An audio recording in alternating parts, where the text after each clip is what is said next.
musique dans la tête qui résonne tout le temps.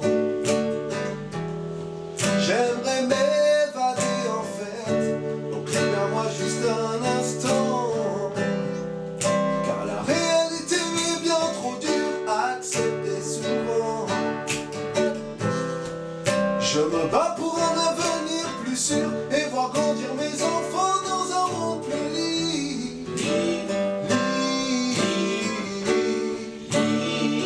Je veux vivre libre.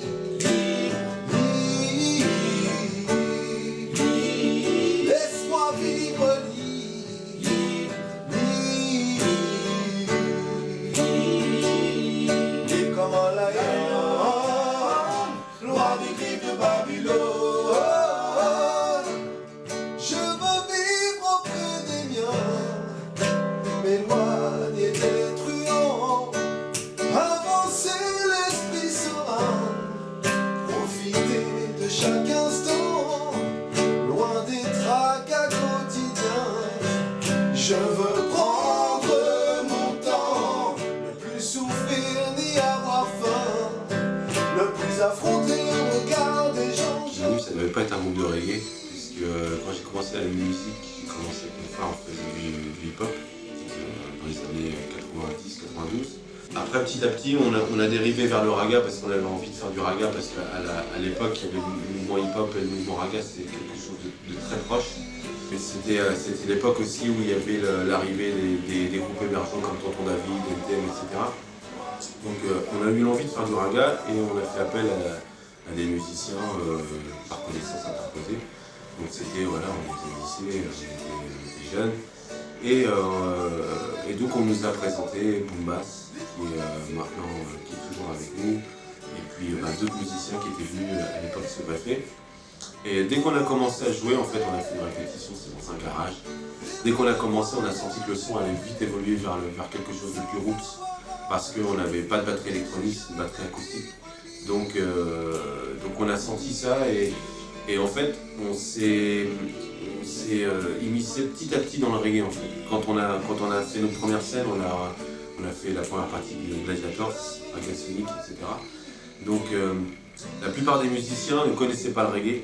C'était des gens qui venaient beaucoup du jazz, rock, etc. Plein d'univers différents. Et c'est par la scène en fait qu'ils ont découvert quand on faisait les premières parties des Jamaïcains, etc. C'est comme ça qu'en fait King Redim est né. King Redim, ce qu'il faut savoir, c'est que c'est un groupe qui est né par la scène. Avant de faire le studio, on a fait beaucoup de scènes. Et puis quand on est arrivé, quand on a voulu concrétiser vraiment ce qu'on faisait sur scène, donc on a voulu enregistrer un disque. Parce qu'on a eu quelqu'un qui croyait en nous, qui bossait dans une Fnac pas loin de chez nous, et qui nous a demandé de déposer des disques. On n'avait pas de disques. Donc il a fallu graver ça. Donc on a décidé de faire un premier album, et qui est sorti en 2000, qui s'appelle La Jungle. Voilà. Et quand on était en préparation sur cet album, on a eu le label Virgin qui nous a demandé de placer un titre sur le compil qu'ils avaient l'intention d'éditer, qui s'appelait Sur les routes de France, côté de Cécilia, Pirate, etc. Et donc ils ont pris La Jungle. Et voilà comment l'histoire King Redim est née. Parce que de là, ça nous a forcément fait une bonne carte de visite. Et c'est ce qui a fait qu'on a eu un petit peu d'impact partout en France. C'est ce qui a fait c'est ce qui a donné naissance à notre première tournée, notre première grande tournée, on va dire. C'était à l'issue de l'enregistrement de La Jungle. Ensuite, on a fait plein de scènes pour ceux qui connaissent. Quand j'ai eu l'occasion de le rencontrer, jusqu'en 2005, on a décidé. Ça ne recommencera plus. Des familles désunies, des millions de disparus, des ethnies déportées, des femmes et leurs enfants abattus, des témoignages accablants de ceux qui ont survécu. Ils disent que ça n'arrivera plus. En 2005, moi, j'ai décidé de faire une pause parce qu'on estimait qu'on était arrivé au bout de quelque chose artistiquement. En fait. On n'arrivait plus trop à se renouveler, on était un peu fatigué aussi. Et moi j'avais besoin aussi de sortir de tout ça, de sortir les tournées, les concerts, et puis de revivre un petit peu comme tout un chacun. Et j'avais aussi une envie, c'était de monter mon studio d'enregistrement, c'est ce que j'ai fait. Et j'ai bossé pas mal avec des artistes de hip-hop, j'ai bossé aussi sur des disques. reggae, enfin vraiment de tout. J'avais envie de bosser sur plein de musiques différentes parce que j'avais besoin d'avoir des nouvelles inspirations pour ouvrir un peu notre reggae, pour ouvrir notre musique. Et voilà, donc ça a été une super belle expérience, sauf que 2005, là on est en 2012. Au bout d'un certain temps, très vite, la scène, c'est quelque chose qui m'a manqué. Pas que moi d'ailleurs, puisque quand j'arrivais dans le studio, je faisais souvent appel à Boom Bass pour venir poser des guitares ou des basses sur d'autres projets, sur les projets d'autres artistes. Voilà, après, en discutant, on avait l'envie en commun de refaire un projet. On ne savait pas encore si ça allait être une renaissance de King Redeem ou quoi que ce soit, mais en tout cas, il fallait qu'on bosse sur quelque chose de nouveau. Donc c'est ce qu'on a fait, et au final, quand on a écouté le résultat, on s'est rendu compte qu'il y avait l'âme de King Redeem qui était restée dedans, puisque voilà, le noyau est resté. Donc voilà comment on est arrivé sur un prochain album. Comme une renaissance, on vient mettre ça haut. Après le calme vient la tempête, on revient au top niveau. Comme une renaissance, on vient mettre ça haut. Après le calme vient la tempête, on revient yo, yo, yo. On était dans un état d'esprit, dans l'optique vraiment de refaire quelque chose de nouveau, sans dénigrer ce qu'on avait fait avant, mais dans un optique beaucoup plus professionnel. Et donc voilà, on a sorti le premier titre, Renaissance. Mais ce qui a été bien sur cet album, c'est qu'on s'est pas mis de pression tout le temps.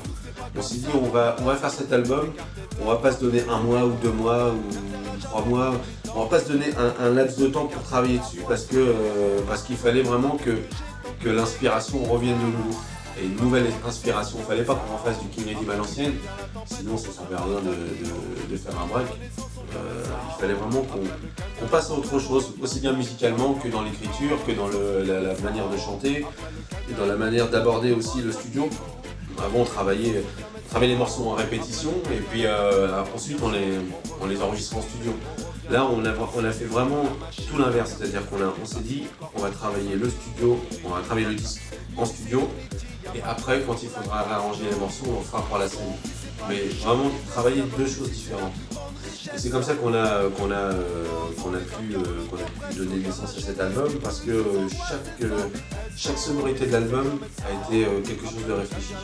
Aussi bien dans le choix des batteries, que dans le choix des basses, des guitares. Vraiment tout a été réfléchi, dans le choix des chœurs, dans l'écriture, dans les arrangements. Tout a été vraiment réfléchi et on a fait ça à 2.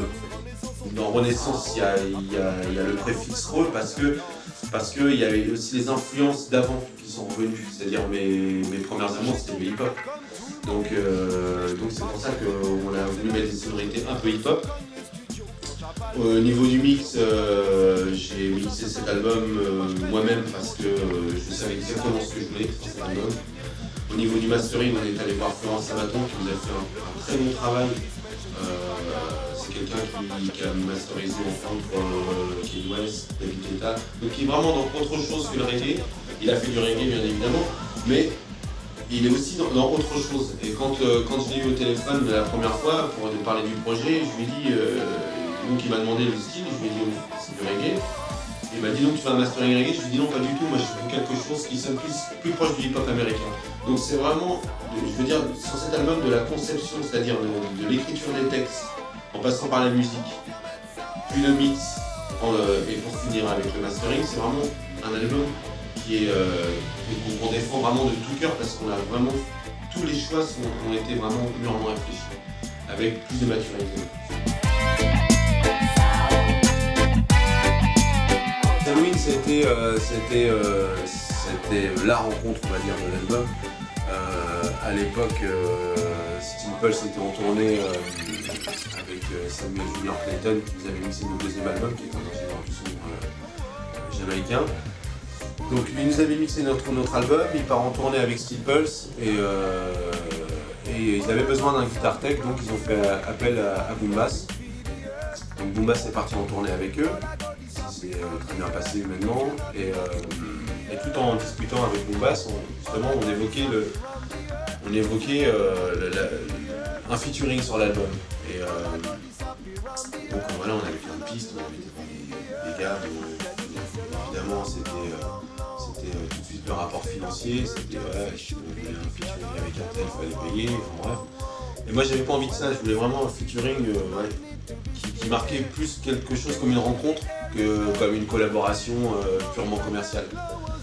Et donc on parlait de Steel Pulse parce que c'est un groupe qui nous avait bercé aussi, qui nous avait vachement influencé dans notre musique. Et il y avait notamment un titre de Steel Pulse qui nous avait marqué, c'était Babylon Makes the Rules, qui était chanté par Simon Brown. Et donc tout en discutant, voilà, Boom Bass se retrouve avec Junior en train de discuter sur la tournée de Selwyn, et puis Junior lui dit faut lui demander. Donc Junior, je crois, on avait parlé un petit peu à Selwyn, et puis de là, on est allé les voir au Zénith de Paris quand ils sont passés au Zénith avec Georges Clinton, voilà, ils étaient au Zénith de Paris ensemble. Donc on est allé voir Selwyn, et puis je suis allé voir le plus simplement du monde, on va dire, on s'est retrouvé dans les loges, et puis je lui ai un petit peu décrit le projet, et en lui disant que de toute façon, si j'avais ramené des instrumentaux, et s'il n'avait pas envie de faire le featuring, surtout qu'il ne le fasse pas, parce que je ne voulais pas que ce soit quelque chose.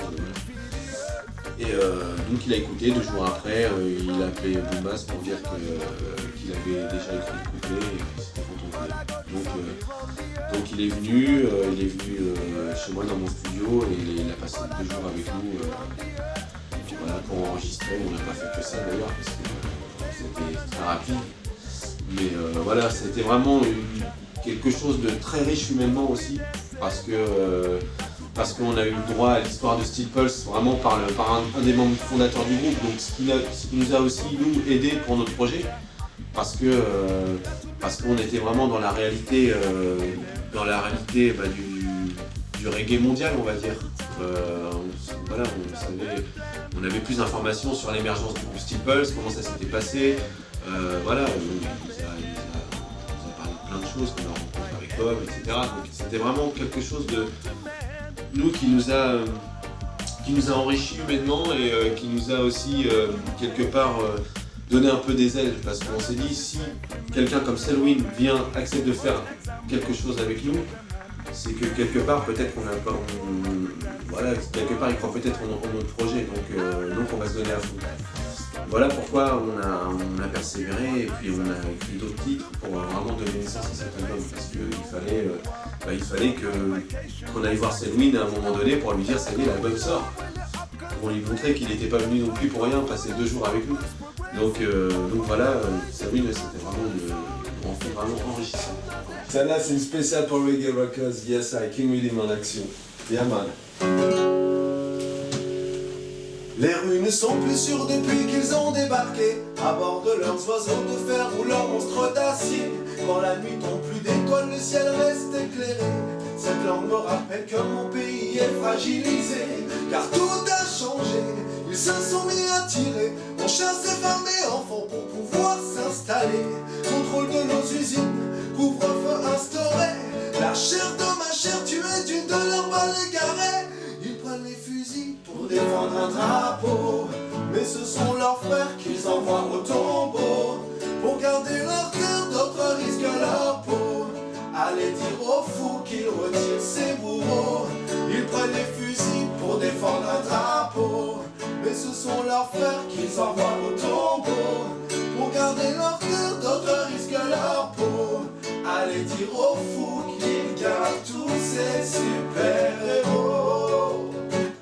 Nous, ce qu'on a prévu maintenant, c'est au plus vite de remonter sur scène, parce que c'est vraiment le but, hein, quand on fait un disque, c'est de le faire partager, avec les gens. Donc c'est de repartir à la rencontre du public, parce que c'est ce qui nous a manqué.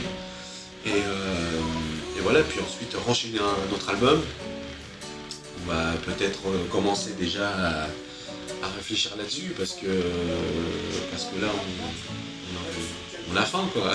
On revient, ça fait 7 ans qu'on n'a pas nourri notre âme artistique, donc là vraiment on a soif de ça, de produire, de refaire du disque, et puis même pourquoi pas peut-être partir dans d'autres horizons ou élargir un peu plus la musique. Mais maintenant disons que King Rhythm, on s'est réconcilié avec la musique en gros. C'est-à-dire qu'on n'a plus besoin de se faire de soucis, de savoir, on ne travaille pas sur notre image. Notre image, voilà, on sait qui on est, et c'est ça le plus important, c'est de savoir. Peut-être qu'on s'y prend tard, mais je pense que c'est ça aussi, c'est que la renaissance, c'est que maintenant on sait qui on est, et on n'a plus besoin de se poser les questions par rapport à l'image. Enfin, je veux dire, on n'est pas là pour séduire le public, on est là, nous, pour faire notre musique. Et puis ceux qui veulent adhérer, ils vont y adhérer naturellement. Peut-être que personne ne va y adhérer d'ailleurs. Mais on ne se pose pas la question, on fait notre projet artistique et puis voilà, c'est tout. Ils prennent les fusils pour défendre un drapeau, mais ce sont leurs frères qu'ils envoient au tombeau. Pour garder leur terre, d'autres risquent leur peau. Allez dire aux fous qu'ils retirent ses bourreaux. En tout cas, si on est là aussi 7 ans après, c'est grâce à tous les gens qui ont cru en nous depuis le début. Parce que pendant cette longue période, on est quand même resté branché sur les sites internet, parce qu'on n'avait pas cet outil quand on a arrêté, mais on s'est rendu compte qu'il y avait énormément de gens qui nous ont découvert par la suite, une fois que le groupe avait splitté. Et on a vu le nombre de vues sur les clips exploser, ce qui nous a vraiment donné envie de venir rencontrer aussi ce nouveau public. Ce public qui nous laissait des commentaires sans qu'on puisse vraiment y répondre. Donc là, on est revenu aussi pour partager quelque chose avec eux et pour leur répondre sur scène. Donc, big up à tous ceux qui nous ont suivis depuis le début. Je donnerai tout ce que j'ai pour que le reggae vivra. Comme une renaissance, on vient mettre ça haut. Après le calme vient la tempête, on au top niveau. Comme une renaissance, on vient mettre ça haut. Après le calme vient la tempête, on revient yo.